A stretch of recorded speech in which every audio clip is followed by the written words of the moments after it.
ಸ್ನೇಹಿತರೆ, ಕಲ್ಯಾಣಿ ಹಿಡನ್ ವೈಬ್ಸ್ಗೆ ಸ್ವಾಗತ. ನಾನು ನಿಮ್ಮ ಮೋಹನ್ ದಾಸ್ ಮಾಡೋ ನಮಸ್ಕಾರಗಳು.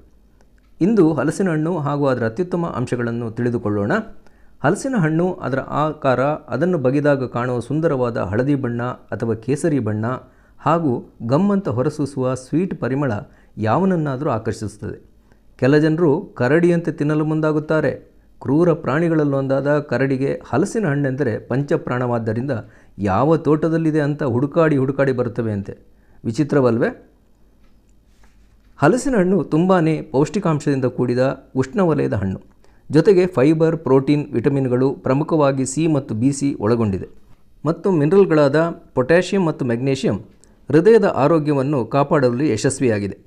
ಇದು ಪಚನಕ್ರಿಯೆಗೆ ಅತ್ಯುತ್ತಮ ಹಣ್ಣು. ರಕ್ತದಲ್ಲಿನ ಸಕ್ಕರೆಯನ್ನು ಹತೋಟಿಯಲ್ಲಿಡಲು ಹಾಗೂ ಇಮ್ಯೂನ್ ಸಿಸ್ಟಮನ್ನು ಸಪೋರ್ಟ್ ಮಾಡಲು ಮತ್ತು ಆರೋಗ್ಯ ಕಾಪಾಡಿಕೊಳ್ಳಲು ಒಳ್ಳೆಯ ಹಣ್ಣು. ಇದರ ಕೆಳಮಟ್ಟದ ಗ್ಲೈಸಮಿಕ್ ಇಂಡೆಕ್ಸ್ ಮತ್ತು ಆ್ಯಂಟಿ ಇನ್ಫ್ಲಮೇಟರಿ ಅಂಶಗಳು ಡಯಾಬಿಟಿಸ್ನ ಮ್ಯಾನೇಜ್ ಮಾಡುವುದಲ್ಲದೆ ಹೃದಯದ ಆರೋಗ್ಯವನ್ನು ಹಿಡಿತದಲ್ಲಿಟ್ಟುಕೊಳ್ಳಲು ಸಹಕಾರಿಯಾಗಿದೆ.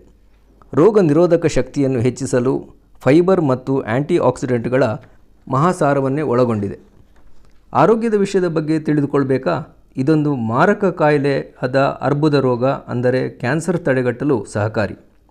ಚರ್ಮದ ಹೊಳಪನ್ನು ಹೆಚ್ಚಿಸಲು, ರಕ್ತದ ಒತ್ತಡವನ್ನು ನಿಯಂತ್ರಿಸಲು ಇವೆಲ್ಲ ಗುಣವನ್ನು ಹೊಂದಿದೆ. ದೇಹದ ತೂಕವನ್ನು ವ್ಯವಸ್ಥಿತವಾಗಿ ಸಮತೂಗಿಸಲು ತುಂಬಾ ಸಹಕಾರಿ.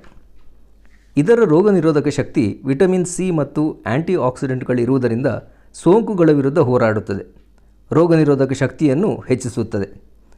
ಹೃದಯದ ಆರೋಗ್ಯ ಕಾಪಾಡಲು ಇದರಲ್ಲಿರುವ ಪೊಟ್ಯಾಷಿಯಂ ಅಂಶವಿದೆ.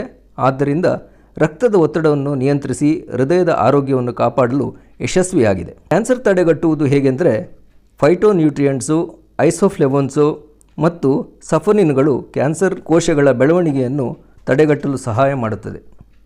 ಜೀರ್ಣಕ್ರಿಯೆಯು ಸುಧಾರಿಸುತ್ತದೆ. ಹೇಗೆಂದರೆ ಇದರಲ್ಲಿರುವ ಫೈಬರ್ ಅಂಶವು ಮಲಬದ್ಧತೆಯನ್ನು ತಡೆಗಟ್ಟಿ ಕರುಳಿನ ಆರೋಗ್ಯವನ್ನು ಸುಧಾರಿಸುವಲ್ಲಿ ನಂಬರ್ 1. ಶಕ್ತಿಯನ್ನು ದೈಹಿಕವಾಗಿ ಹೆಚ್ಚಿಸುವಲ್ಲಿ ಸಹಕಾರಿ. ಇದರಲ್ಲಿರುವ ಫ್ರಕ್ಟೋಸ್ ಮತ್ತು ಸುಕ್ರೋಸ್ಗಳು ಶೀಘ್ರ ಶಕ್ತಿಯನ್ನು ದೇಹಕ್ಕೆ ಒದಗಿಸುತ್ತದೆ ಹಾಗೂ ಹೆಚ್ಚಿಸುತ್ತದೆ.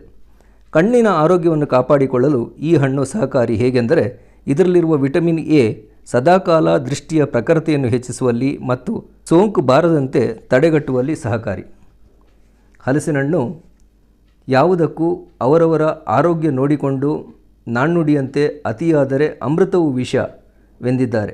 ಹಾಗಾಗಿ ಡಯಾಬಿಟಿಸ್ ಇರುವವರು, ಗರ್ಭಿಣಿಯರು ಜಾಸ್ತಿಯಾಗಿ ಇದನ್ನು ತಿನ್ನದೆ ಅಲ್ಪ ಪ್ರಮಾಣದಲ್ಲಿ ಸೇವಿಸುವುದು ಉತ್ತಮ ಎಂದು ಹೇಳಬಹುದು. ಸ್ನೇಹಿತರೆ, ಇದುವರೆಗೂ ಹಲಸಿನ ಹಣ್ಣಿನ ಬಗ್ಗೆ, ಅದರ ಉಪಯೋಗದ ಬಗ್ಗೆ ನಾವು ತಿಳಿದುಕೊಂಡಾಯಿತು. ಇನ್ನು ಮುಂದಿನ ವಿಡಿಯೋದಲ್ಲಿ ಸಿಗೋಣ. ಎಲ್ಲ ವಿಡಿಯೋಗಳನ್ನು ವೀಕ್ಷಿಸಿ, ಲೈಕ್ ಮಾಡಿ, ಸಬ್ಸ್ಕ್ರೈಬ್ ಮಾಡದೇ ಇರುವಂಥವರು ಸಬ್ಸ್ಕ್ರೈಬ್ ಮಾಡಿ. ಧನ್ಯವಾದಗಳು. ನಮಸ್ಕಾರ.